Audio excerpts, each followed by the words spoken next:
Hello and welcome to episode 4 of the Stitched in Sweden podcast. I'm Maria, your host, and you can find me on Ravelry and Instagram as mmontzka, M-M-O-N-T-Z-K-A. And you can also find the Stitched in Sweden group on Ravelry where you can be updated about when there's a new episode out, and there's a little bit of chatter going on over there. Show notes for this episode and all previous episodes can be found on the Stitched in Sweden blog, which is stitchedinsweden.blogspot.com. So today I'm going to talk to you a little bit about what I've been working on this week, and some upcoming projects, as well as some finishing on past finished objects. So first I wanted to start out with some thank yous. I wanted to thank Kristen from the Yarngasm podcast. She's also Vollenbein Yarns, for mentioning me on her podcast. I have been watching her podcast since she was not a video podcast. She started out as an audio podcast. So it was really exciting to be watching, and all of a sudden she said my name. So thank you, Kristen. And I also wanted to say thank you to Kay, of the Bakery Bears podcast, for posting about my podcast on Instagram. She is Bryony Bears on Instagram, and she has definitely sent over a lot of new followers, so thank you so much. Also, thanks to those of you who have subscribed on YouTube and joined the Ravelry group, or followed me on Instagram as well. Alright, so one last little thing. I just wanted to say a huge happy birthday to my mom. Tomorrow is her birthday, and I won't get to celebrate with her this year, but I'll be thinking about you. So, I'm going to start out this week with what I'm wearing, because I saved that for the end last time, and I think it was a little bit distracting maybe to be wondering what sweater I was wearing the whole time. So I am wearing the Flax Pullover, which is a free pattern by Tin Can Knits. I modified it slightly. In the flax pattern, there is a garter stitch panel that just runs down part of the sleeve, and I actually did reverse stockinette for the entire sleeve instead. So it's all the way around. And the reason why I did that is because I like the look of it a little bit better, and also then I could cheat and knit the entire sleeve inside out, turn it around, and have a sleeve in reverse stockinette, but I had done the whole thing in stockinette because I knit it in the round. So this pullover is a top-down raglan, and I don't believe the pattern had any waist shaping. I added some waist shaping that I kind of have learned how to do for my body and my measurements through the Amy Herzog blog and Custom Fit pattern generator. So I would definitely recommend checking that out. It's nice because you can kind of overlay the custom fit measurements and things like that, alterations onto any pattern that already exists. So, and it just kind of makes patterns a little more customizable. So, this sweater is knit out of some hand spun that I spun out of this. I have one left over. This is not spun, as you can see. But this is Blue Face Swirl by Gail's Art on Etsy, and I will have a link in the show notes for her shop. This was lovely to spin. It is a natural colored fiber, so it's a mixture of some white and some kind of brownish grays. It's kind of cool to see the difference in how it came out on the sweater in the yarn versus the wool. But this was really nice to spin. I enjoyed it a lot, and I'm not sure what I'm going to do with this last 4 ounces, but I ended up needing a little bit less than 4 4-ounce bumps of fiber for this sweater. This sweater is not perfect hand spun. I did it pretty fast. I just kind of was enjoying spinning it, so I wasn't really picky about how it was coming out, so it's kind of uneven in places, but I don't really care because it's a really nice, cozy, warm sweater, and I don't know, it doesn't have to be perfect. It's sort of a rustic sweater. It's really soft and nice, and it has a nice drape as well from the blue face luster. And another thing that I'm kind of wearing that you can't really see is my Vivid blanket.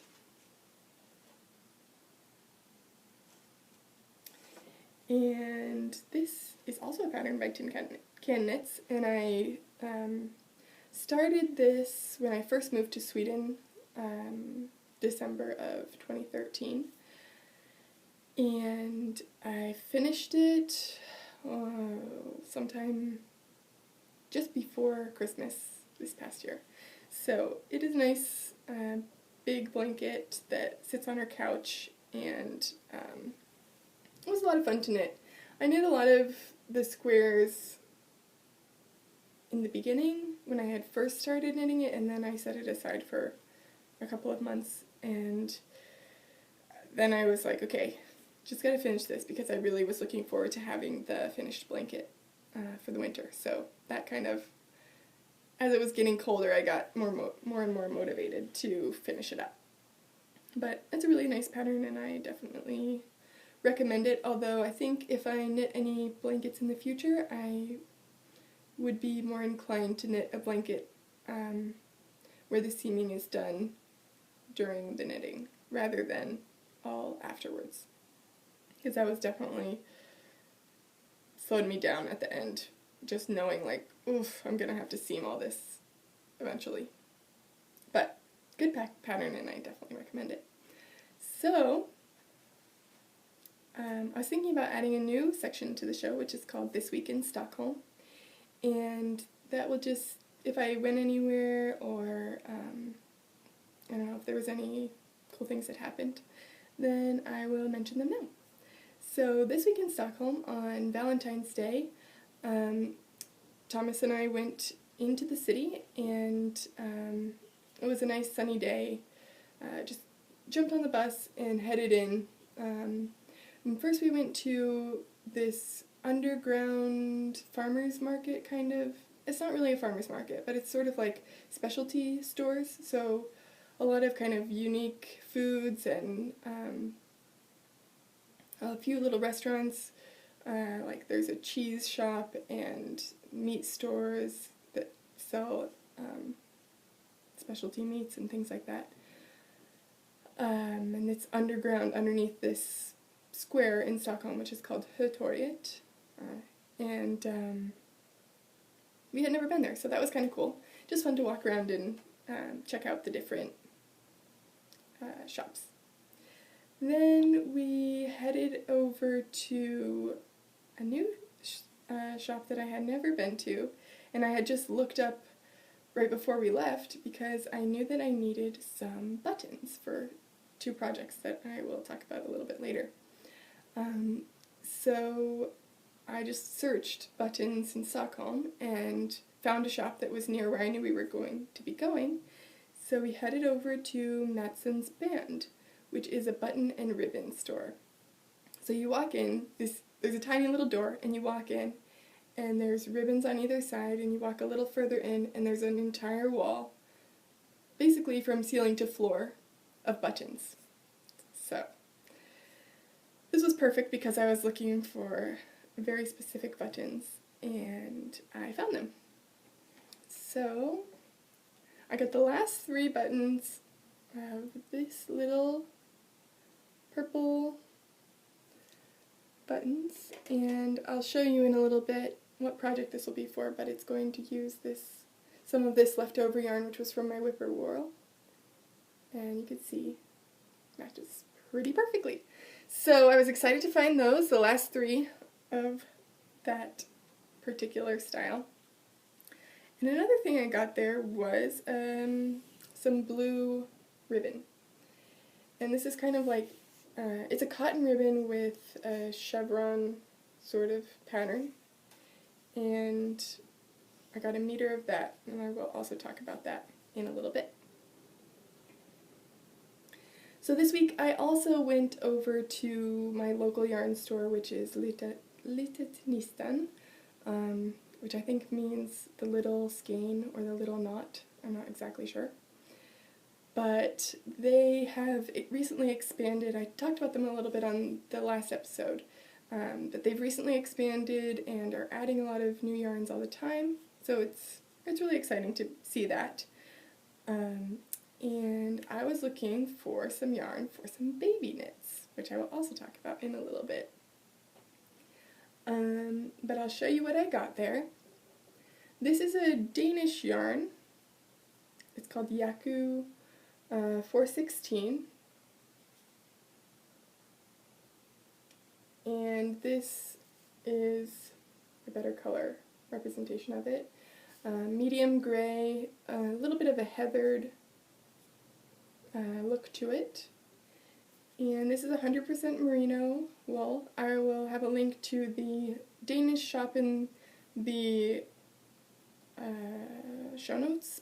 I'm not sure if they ship to the US, but you might be able to find it on a Ravelry D-Stash and things like that. I really like this yarn. I knit a pair of socks with it before that I ripped out because I knit the whole first sock and then I waited a long time and started knitting the second sock and it wasn't the same because I hadn't taken any project notes.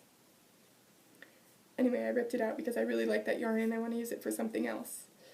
I also got this light gray.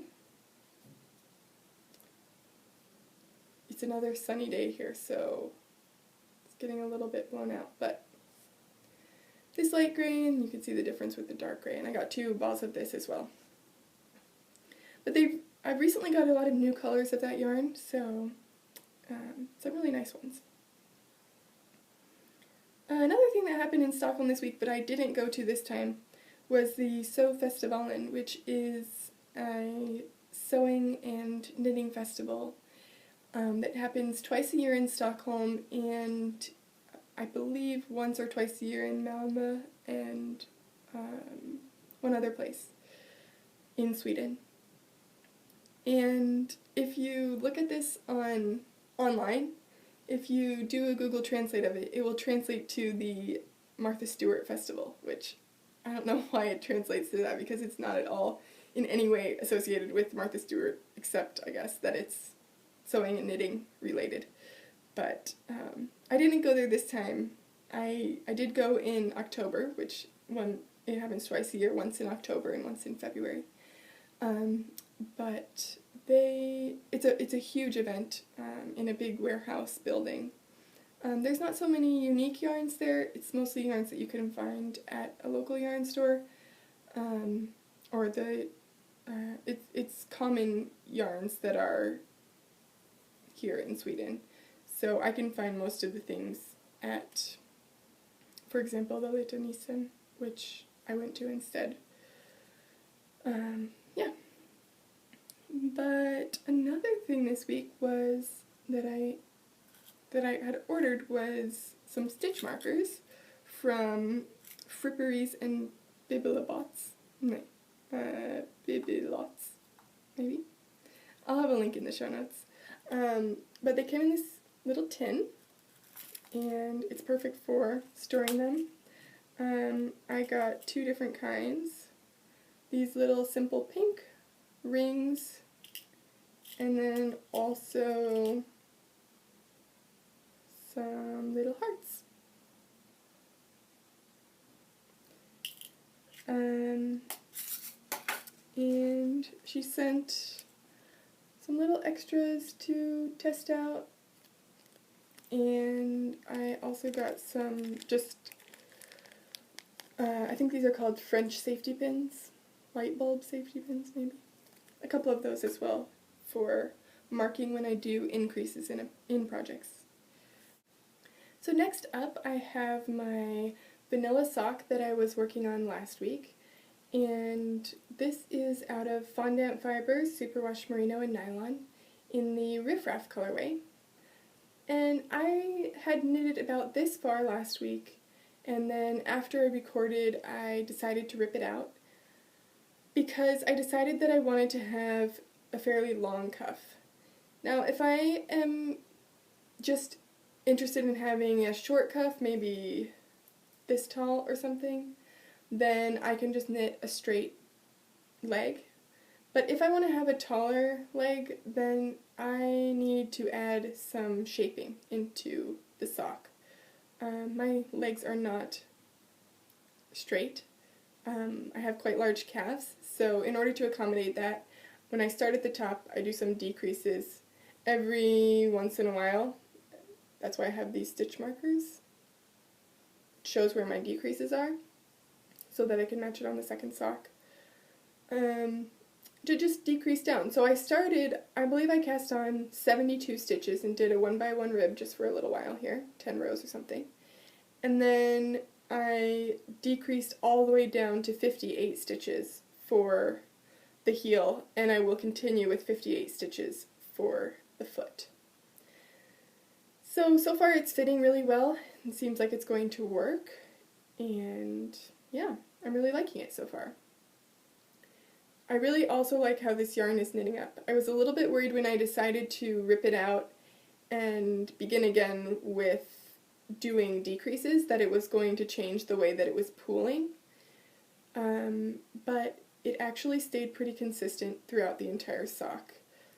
Of course, there's a little bit of pooling here on the heel, but that's going to happen when you're doing short rows. So yeah, really happy with how that is coming out, and probably will work on it a bit more this week. So another project that I have been working on, which has been in my project bag from Modular, which has some pockets and nice pockets inside here.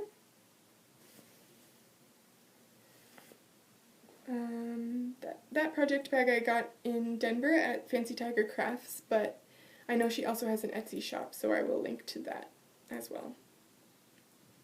But the project that I'm working on that's been in there is the Canopy Shawl by Melody of Bee Mandarins.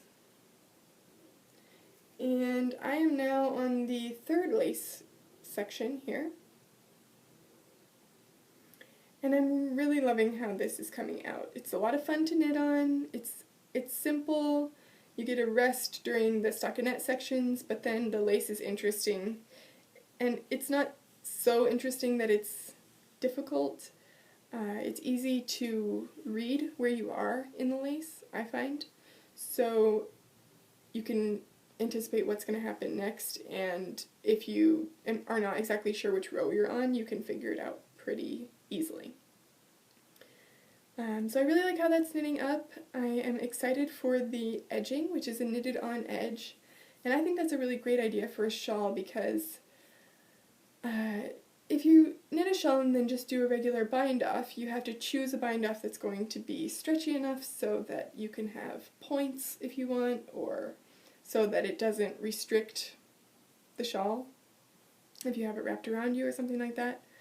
But if you have a knitted bind off, then it is stretchy in itself, just as knitted fabric is, and you don't have, or knitted edging, it's not a knitted bind off, but the knitted edging, so you're binding off the stitches as you go with the edging that's attached. So yeah, and then you only end up binding off the last 3 or 4 stitches or something at the end. So I'm excited to see how that goes, and I will let you know next week, maybe, if I finish it. But I don't know if I'm going to finish it because I have been working on some baby knits, as I told you. So there is a new baby that is arriving very shortly, and I thought that she probably needed a little sweater and a little dress. So I have started knitting the sweater, and I started knitting this. I was looking on Ravelry for some baby knits, and I wanted something that would be practical, that would get a lot of use, because obviously she's only going to be able to wear it for a pretty short time, as newborns are basically their only job is to grow. So I was looking on Ravelry, and of course there's tons of baby patterns, but I just wasn't seeing exactly what I wanted.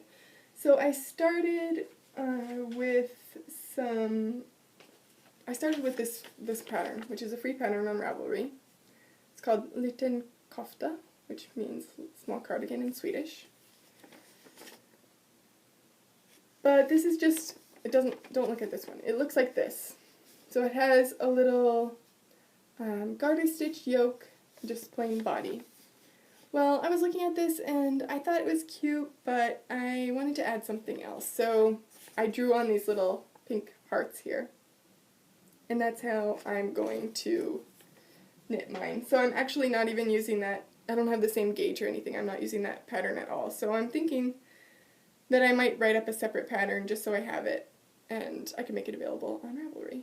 So I'm going to be using this yarn, which is left over from my Whippoorwill shawl. It's a mystery yarn. I got it in Tacoma at the Madrona Fiber Festival in 2012, I think, or 2011. And I'm going to use this for the little hearts. And that's what those perfect little purple buttons are going to be for, too. So there are going to be 3 little buttons on the top. And I'm knitting this out of the lighter gray that I got this week, which is reflecting, whatever. But I will show you what I have so far. So, basically, okay, it's sort of long because this is the entire body of the sweater. And knitting it from the bottom up. Started out with a couple rows of garter stitch, and I am just doing the button band as I go. I'm not going to pick up and knit out a button band, so I thought it would just be easier to do it this way, and that way it will have a better chance of getting finished before or right around when the baby comes, which will be on February 24th. So I started that on Valentine's Day evening, and I have knit both sleeves. So I'll just show this because some people were interested in project bags and my sewing and things like that. So this is a little bag that I made when I was a junior, I think, in college. And I hand stitched this whole thing. I didn't have a sewing machine in school, so I wanted a project bag, and I just got some needle and thread and stitched it up. It is lined. There's not a pattern for it. I just improvised it, I guess. So in this little bag, it's perfect for holding a little ball of yarn like this and finished pieces of the sweater. So I have knit 2 little baby sleeves, which have a tangle, but that's just the, yes. So 2 little baby sleeves, a little bit of garter stitch on the edge, as you can see, just some increases here, and these will be attached onto the sweater after I knit the lower body, so that then I can start with the yoke. So I think that I probably knit maybe 3/4 of the first 50-gram ball, and I don't expect that it's going to take 2 50-gram balls, but it's going to take a bit more, so I need to get on that. Start working on that a little bit more. But yes. So well, this is kind of a work in progress. It's not really a work in progress yet because it was a finished object. But some of you may have seen on Instagram I posted a picture of this sweater, which I knit for my boyfriend for Christmas, for Thomas. This is huge, but it is, I'll show you the back of it. This is the Timberline Sweater, and there's a really nice picture on my Ravelry page, as well as I think, well, on Instagram, and I think on the blog post from last week, episode 3. Here's the front of it, kind of. I knit this basically from September to December last year, and this is called Timberline. It's a pattern by Jared Flood, and I knit this out of Cascade 220, and the reason why it is a whip again, a work in progress, is because I am not totally happy with my finishing work on this sweater. And that's something that I would like to get better on in general, is spending a little bit more time when I've done all the knitting for a project, just being a little bit more careful and taking more time on finishing. So if that's seaming or sewing on buttons or weaving in ends, things like that, I would like to get better at that. So this has some nice toggles on it, which are antlers. I got these in Denver as well at Fancy Tiger Crafts, and they look lovely on the front, and these ones actually look pretty good on the back. But the toggle loops that I made on the other side look nice on the front, but I am not happy at all with how they look on the back because it's just a mess. I didn't do, well, because it wasn't really like, I wasn't sewing on a button, I was stitching on a toggle. So I basically went up and down and through that a bunch of times with some embroidery thread. And it didn't come out very neat on the back because I also had to find somewhere to hide the tail of this loop on the other side, which I didn't hide. So basically this all comes down to say that I got this ribbon this week because Thomas helped me pick it out. He wanted to have a color. We couldn't actually find a gray that matched perfectly, so instead we're just like, okay, we'll just go with a color. Because then it will be a little bit interesting, and yeah. Anyway, what I'm going to do is I'm going to stitch this on the back perfectly over those ugly knots that I have from where the toggles are, or where the toggle loops are, so that it will just be a neater finish, hopefully. And I will probably also do it on the other side where the toggles themselves are, even though they have a nicer back to them. So that is that sweater, and my plans for that. So the only finished object I have this week was a previously finished object that needed some alterations. So I showed you this last week. This is the Wind Chief hat by Stephen West. And I knit this in Madeline Tosh DK in the turquoise colorway. And last week when I showed you, it was a beanie. And this week I have ripped back the top of it to where I started the decreases, which actually when I ripped it back it was maybe more down here. And then I added a little bit more, an inch or so, maybe a little bit more than an inch. I added that before I decreased because I had leftover yarn. Thomas said he maybe wanted it to be a little bit longer so it wasn't in so much of a beanie style. So I told him I could do that.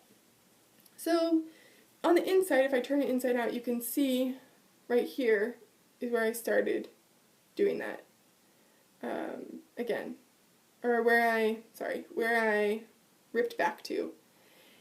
And the reason why there's a line on the inside here is because when I ripped back, this hat has been finished for a year and a couple of months, and he's been wearing it during, the winter and the cold parts of the year during that year. So I was a little bit concerned that perhaps the yarn might have faded a little bit, or from washing it a couple of times, maybe the color had changed. So I didn't want to rip back, start again with the leftover yarn that I had, which was still brand new yarn that hadn't been knit before, and then risk there being a big line where you could see a difference, even though of course it was yarn from the same dye lot. It would be a difference between year-old yarn that's been in the sun and in the weather and in, washed and things like that, and fresh new yarn. So just to minimize the chances of that happening, which I'm really glad that I did, I decided to alternate rows every other row from where I ripped back to all the way to the top, which is why you see that line on the inside. I think it's really good that I did, because now you really can hardly tell at all a difference between the lower half of the hat and the top part. But if I hadn't done that, I'm pretty sure you would have been able to tell, because if I look at it really closely, I can see, okay, the line with the old yarn is slightly lighter and just not quite as bright as the line of the new yarn. So, alright, so in terms of upcoming projects, I have the baby dress that I mentioned, which I will be knitting out of the Yaku 416 yarn in this sort of medium gray. And I am going to knit the Clara Dress. Now, the Clara Dress on Ravelry is listed as being available only as a kit from, it's from a yarn company. Because the dress itself is listed as being designed or written by Karen Vestergaard Mathinson. But what I found is that this is a controversial little baby dress, because actually it is a traditional Norwegian design, and the dress is a yoked dress. It has these little lacy sort of leaves in the top part, and then it goes down into, it has a little waistband of seed stitch, continues, the dress, or the skirt of the dress is mostly stockinette with some lines of eyelets down to the border, the bottom edge, which is also a little leaf motif. And so, it's interesting because Karen has claimed this as her own pattern and has restricted it to being only available if you buy a kit, which is yarn, needles, the pattern, and I think stitch markers, and maybe a tapestry needle as well. So if you want to buy the kit, that's great, but I wanted to use my own yarn, I don't need more needles, and I thought it was a little bit strange that she's claiming it as her own pattern, even though clearly it's been published elsewhere, and she wasn't the original person to come up with the design. Her design is slightly varied in that it literally has tiny little rows of stems in each of the leaves, whereas the other one is just plain, but, I mean, that's a purl stitch. I don't know, it seems a little bit strange to me. Anyway, if you are interested, this dress is really cute, and it is available online after some serious searching, but on Ravelry, Frabbits, which is Frabbits, she has posted the link in her project of the Clara Dress, where you can find, she's posted the link to the free English version of this pattern. So if you're interested in knitting it, you can find it there. And she also links to some of the discussion about why this is a controversial pattern, and just, yeah, a little bit more about that. So, anyway, I've said enough about that. For this dress, there is a tiny little button right at the back of the neck, and I got this little red heart at my local yarn store. Not at the button store, but at the local yarn store. Before I went to the button store, I got this little red heart, which I think will be a cute little addition to that dress. So I'm excited to knit that after I finish the baby cardigan. I'm planning on knitting the dress in a little larger size so that it will be the right size, hopefully, for early spring. She could wear it with a long sleeve shirt underneath and tights. And then also it will move into summer, which is not very warm here until, well, it's not very warm here at all, but it gets way warmer, I guess you could say, in July, the end of July and August. But I think that she will get some use out of it anyway in the spring and in the summer. So that is upcoming. I'm also still planning on knitting the Oshima pullover, which is the big cowl neck pullover by Jared Flood. I would like to get that on the needles this week or next week, just so that I can get it started and maybe finished still while we're in colder winter here, so that I finish it this year and maybe get to wear it before summer. Alright, so just one last thing. Somebody in the Ravelry group was interested if I had sewn my needle cases from a pattern, or if I had designed it myself. I showed one other needle case last week, which has my circular needles in it, my fixed circular needles, and this one has my interchangeable needles. And it is not a pattern, I just made it up myself, but I thought that I would give you a little better look and describe the anatomy of it, I guess, in case you want to make your own. So basically what I did is, if you can picture this gray fabric folded down so that it's one big rectangle of fabric, I sewed together two pieces, so this outer fabric and the inner fabric. And I sewed them together with the right sides facing, and I left a little seam so that I could turn it inside out. I turned it inside out, ironed it, did the top stitching here in this turquoise color. Top stitched that, and then I just basically folded up the fabric, did another top stitch along this bottom edge, and stitched it to the sides here. And I stitched along the top here, so that along the top edge right here, so that it would want to stay folded down. And that's how I made basically a big pocket. Then I did little pockets for each of the needles just by doing a simple straight stitch down the pocket here on all of those.